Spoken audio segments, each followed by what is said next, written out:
तो आओ संगत जी आप चलिए।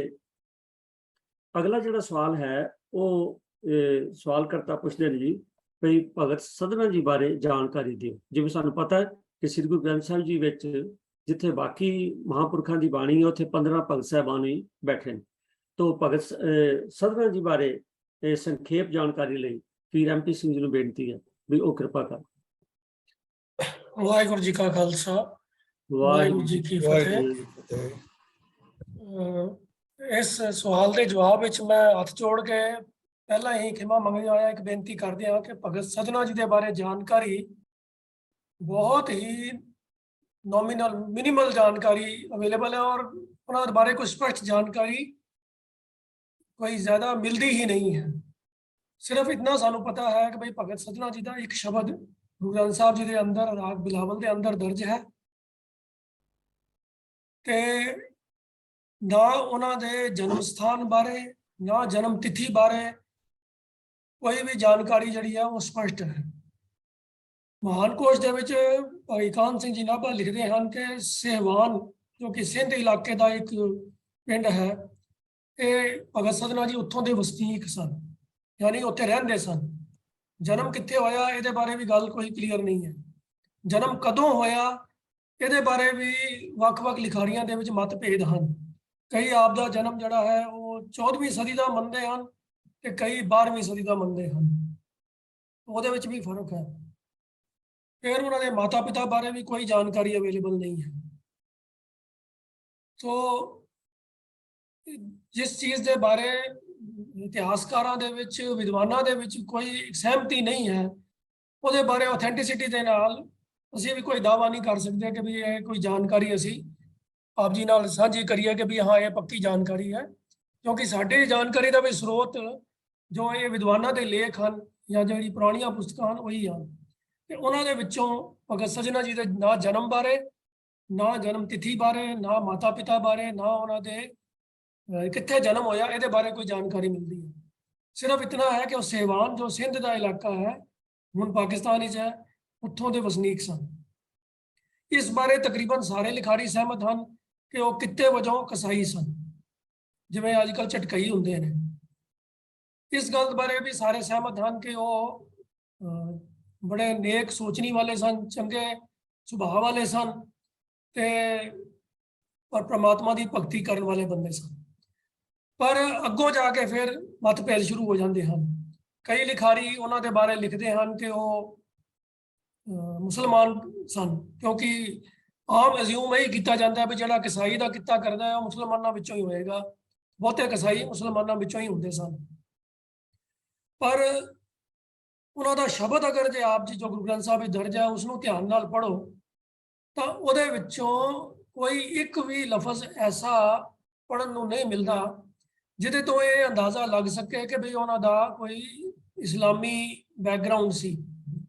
जिवें बाबा फरीद जी की बाणी जी गुरु ग्रंथ साहब दर्ज है वो भावें ठेठ पंजाबी विच है उन्होंने बाणी की रचना, पर उन्होंने शब्दावली विचों बड़े क्लीयर संकेत मिल जाते हैं कि उन्हों का जो बैकग्राउंड है वो मुसलमानी मत वाली है। वो गौर की गल भी करते हैं, नमाज की गल भी करते हैं, इस तरह के होर भी कई लफज वरतते हैं, उजू की गल करते हैं जोड़े कि इस्लामी मत दियाँ वख-वख मर्यादावां और उन्होंने जो मनन वालियां गल्लां हैं। पर भगत सधना जी के पूरे शब्द के अंदर कोई एक लफज भी ऐसा नहीं मिलता जोड़ा इस्लामी मत के किसी भी हिस्से के नाल जुड़ता हो, बल्कि उन्होंने सारी ही शब्दावली जी है वो संस्कृत भाषा या हिंदी की शब्दावली है। वो कोई फारसी का उर्दू का कोई लफज ही नहीं है। सो इस करके इस गल नूं स्वीकार करना थोड़ा औखा लगता है कि वो मुसलमान घर के जंपल सन। उन्होंने नाल संबंधित कई सारिया मन घड़त कहानियां सानू पढ़न नूं मिलदियां हैं, पर जे ध्यान नाल उन्हां कहानियां नूं पढ़िया जाए तो बड़ी गल स्पष्ट हो जाती है कि उन्हां कहानियां का जिहड़ा उन्हां दा रचित शब्द है गुरु ग्रंथ साहब विच उस शब्द के नाल उन्हां दा कोई दूर नेड़े का भी तलक नहीं है। और कहानियां भी ऐसिया हैं जिहदे विच एक कहानी कहती है कि भी वो जन्म तो मुसलमान सन ते किसी भगत दे साधु दे प्रभाव हेठा आके वो हिंदू मत के धारनी बन गए ते फिर उन्होंने ਫਿਰ ਨਾਲ ਇਹ ਵੀ ਲਿਖਦੇ ਹਨ ਕਿ ਉਹ ਮਾਸ ਤੋਲਣ ਲੱਗਿਆ ਜਿਹੜਾ ਵੱਟਾ ਵਰਤਦੇ ਸੀਗੇ ਉਹ ਸਾਲਗ੍ਰਾਮ ਦਾ ਪੱਥਰ ਸੀਗਾ। तो ਉਹ ਵੀ ਮਤਲਬ ਬੜੀ ਅਜੀਬ ਜੀ ਕਹਾਣੀ ਹੈ। ਫਿਰ ਉਹ ਕਹਿੰਦੇ ਹਨ ਕਿ ਕਿਉਂਕਿ ਹਿੰਦੂ ਬਣ ਗਏ ਤਾਂ ਮੁਸਲਮਾਨਾਂ ਦਾ ਰਾਜ ਸੀ, ਮੁਸਲਮਾਨ ਲੋਕੀ ਜਿਹੜੇ ਸੀ ਨੇ ਉਹ ਇਸ ਗੱਲ ਤੋਂ ਬੜੇ ਗੁੱਸੇ ਵਿੱਚ ਸਨ ਤੇ ਉਹਨਾਂ ਨੇ ਜਿਹੜਾ ਹਾਕਮ ਸੀ ਉਹਦੇ ਅੱਗੇ ਸ਼ਿਕਾਇਤ ਕਰ ਦਿੱਤੀ ਤੇ ਉਹਨੇ ਉਹਨੂੰ ਸਜ਼ਾ ਦੇ ਦਿੱਤੀ ਕਿ ਇਹਨਾਂ ਨੂੰ ਬੁਰਜ ਦੇ ਅੰਦਰ ਚਿਣ ਦਿੱਤਾ ਜਾਵੇ। ਤੇ ਐਸੀ ਗੱਲ ਲਿਖੀ ਹੈ। ਦੂਜੇ ਬੰਦੇ ਲਿਖਾਰੀ ਇਹ ਵੀ ਲਿਖਦੇ ਹਨ ਕਿ ਵੀ ਨਹੀਂ ਉਹ ਵਿਸ਼ਨੂੰ ਦੇ ਪੁਜਾਰੀ ਸਨ। ਸਾਲਗ੍ਰਾਮ ਜੇ ਕੋਈ ਸਾਲਗ੍ਰਾਮ ਦਾ ਪੁਜਾਰੀ ਮੰਨਦਾ ਹੈ ਤੇ ਉਹ ਸਾਲਗ੍ਰਾਮ ਦੇ ਜੇ ਪੁਜਾਰੀ ਹੋਵੇ ਤੇ ਉਹ ਸਾਲਗ੍ਰਾਮ ਦੇ ਵੱਟੇ ਨੂੰ ਐਜ਼ ਵੱਟੇ ਦਾ ਯੂਜ਼ ਨਹੀਂ ਨਾ ਕਰ ਸਕਦਾ। ਜਿਹਦੀ ਉਹ ਪੂਜਾ ਕਰਦਾ ਹੋਵੇ ਉਹਨੂੰ ਮਾਸ ਤੋਲਣ ਵਾਸਤੇ ਉਹ ਵੱਟੇ ਦੇ ਤੌਰ ਤੇ ਨਹੀਂ ਵਰਤ ਸਕਦਾ। तो ये आपस में चीज़ां कंट्राडिक्टरी आ जाती ने जो उन्होंने बारे लिखिया मिलदियां ने। फिर एक होर भी कहानी उन्होंने नाल जुड़ी हुई है कि वो साधु बन गए ते साधु के भेस विच सन ते किसी पिंड च गए तो एक स्त्री उन्होंने उत्ते मोहित हो गई।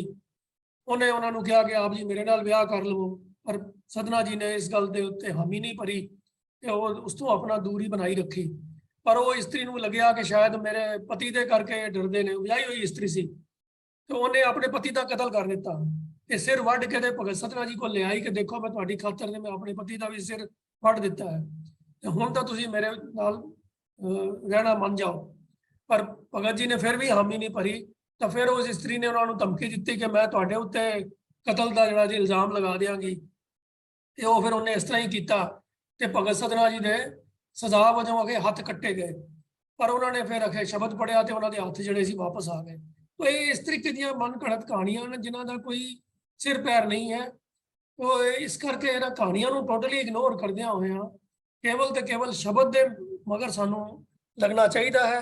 शब्द के अंदर उन्होंने केवल तो केवल परमात्मा के अगे बेनती की है और सिर्फ सीधा स्पष्ट यही अरदास करते हैं कि संसार समुंदर दे विच विकारां दीयां अनेकां लहरां उठ रही हैं ते मैं अपने जोर नाल इस अपने जिंद दी बेड़ी नूं डुब्बण तो बचा नहीं सकता। मेरे जीवन का समा मुकदा जा रहा है ते विकार मेरे ते मुड़ मुड़ के हल्ले करते हैं। हे प्रभु तुसी आप ही मेरी बोड़ी करो कि जिवें तुसी उपर एक कहानी का उन्होंने रेफरेंस दिता है एक पेखधारी नूं भी आप जी ने उहदी पैज रखी सी ते मेरी भी पैज रखो ते मैनूं अपनी शरण विच लैके ते बचा लो। तो शब्द का इतना ही भाव है जो कि पूरा गुरमत के असूलों के अनुकूल है। बाकी दी कहानियां जिहड़ियां किसी सूरत विच भी इन्हां दे विचारधारा दे नाल मेल नहीं खांदियां, शब्द के भाव दे नाल मेल नहीं खांदियां। जीवन के बारे कोई इतिहासक ठोस पक्ष उन्हां दे बारे कुछ भी अवेलेबल नहीं है। तो सिर्फ दो ही गल्लां अवेलेबल हैं कि वो जन्म सॉरी रहन दा उन्हां दा सेवान दा इलाका सी ਤੇ ਉਹਨਾਂ ਦੀ ਯਾਦਗਾਰ ਇੱਕ ਸਰਹੰਦ ਦੇ ਕੋਲ ਪੰਜਾਬ ਦੇ ਵਿੱਚ ਬਣੀ ਹੋਈ ਹੈ ਜਿੱਥੋਂ ਅੰਦਾਜ਼ਾ ਲੱਗ ਸਕਦਾ ਕਿ ਸ਼ਾਇਦ ਮਰਨ ਵੇਲੇ ਉਹ ਸਰਹੰਦ ਵਿੱਚ ਸਨ ਜਿੱਥੇ ਉਹਨਾਂ ਦੀ ਯਾਦਗਾਰ ਬਣੀ ਗਈ ਹੈ। ਇਸ ਤੋਂ ਇਲਾਵਾ ਹੋਰ ਕੋਈ ਜਾਣਕਾਰੀ ਨਹੀਂ ਹੈ। ਇਤਨੀ ਹੀ ਬੇਨਤੀ ਪ੍ਰਵਾਨ ਕਰਨੀ ਜੀ। ਵਾਹਿਗੁਰੂ ਜੀ ਕਾ ਖਾਲਸਾ ਵਾਹਿਗੁਰੂ ਜੀ ਕੀ ਫਤਿਹ। तो वीर एमपीसी जी ने सानू दसिया कि कहानी मतलब कहते भी कही हुई गल हुंदी है तो शब्द विचार च भी आप जी नाल ये गल्लां साझियां कीतियां जांदियां ने कि जिहड़ियां कहानियां ने ये तो गुरमत तो किते दूर ने ते एवें खाम खा जोड़ियां गईयां ने, सानू इन्हां नूं अवॉइड करना चाहिए। तो वीर जी ने बड़ा अच्छा एक्सप्लेन कर दिता क्योंकि अवेलेबिलिटी नहीं है इस इतिहास की। पर मैनूं एक गल की बड़ी हैरानी है, देखो दो हैरानी को एडा वड्डा साडा अमीर इतिहास है ते असीं अज तक उहनूं प्रॉपर लिख नहीं सके। ये दो गल्लां बिल्कुल एक्सट्रीम ने। एडा वधिया इतिहास कि इहदे नाल दा इतिहास होर किसी भी मजहब च शायद ना मिलदा होवे, पर वो एडे वड्डे इतिहास दे असीं वारिस होईए ते अज तक हुण जिवें भगत सदना जी बारे सानूं इन्फॉर्मेशन नहीं है तो इहदा मतलब है कि कौम नूं सतर्क होण दी लोड़ है ते अपने इतिहास नूं सांभण दी लोड़ है। तो जितनी अवेलेबल इन्फॉर्मेशन सी एमपी सिंह जी ने सानूं सांझी कीती है ਉਹਦੇ ਲਈ ਉਹਨਾਂ ਦਾ ਬਹੁਤ ਬਹੁਤ ਧੰਨਵਾਦ ਹੈ। तो संगत जी समा दौड़ रहा कुदरती अज जिहड़े सवाल आए ने आपां 3 सवाल ही लै सके हाँ क्योंकि सवाल लंबे सी पर है बड़े जरूरी सी। तो इस करके जिहड़े बाकी सवाल बच गए ने मैं उन्हां पासों खिमा मंगदा जिन्हां दे सवाल ने वो अगले हफ्ते आपां सब तो पहले उन्हां सवालों नूं करांगे।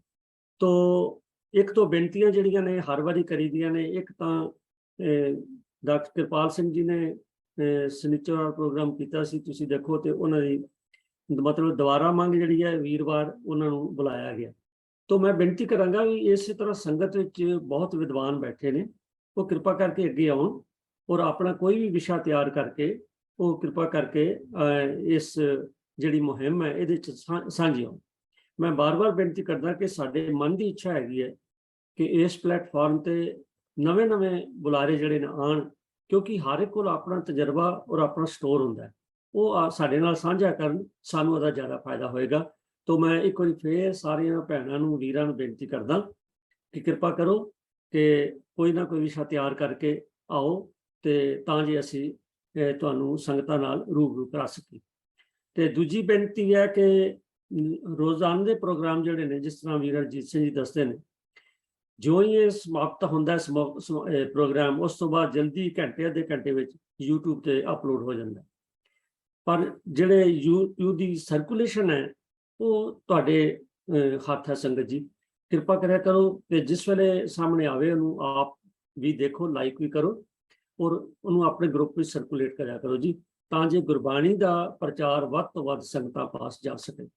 तो अज का विषय निभाते हैं ये सवाल जवाब का, बहुत सारिया त्रुटियां गलतियां रह गई होंगी और मैं फिर दोबारा बेनती करन लगा भी जो भी पैनल मैंबर्स ने उत्तर दिता है वो जिन्ना उन्होंने दी मतलब भी पहुँच सी उन्होंने दिता है, ये जरूरी नहीं फाइनल है।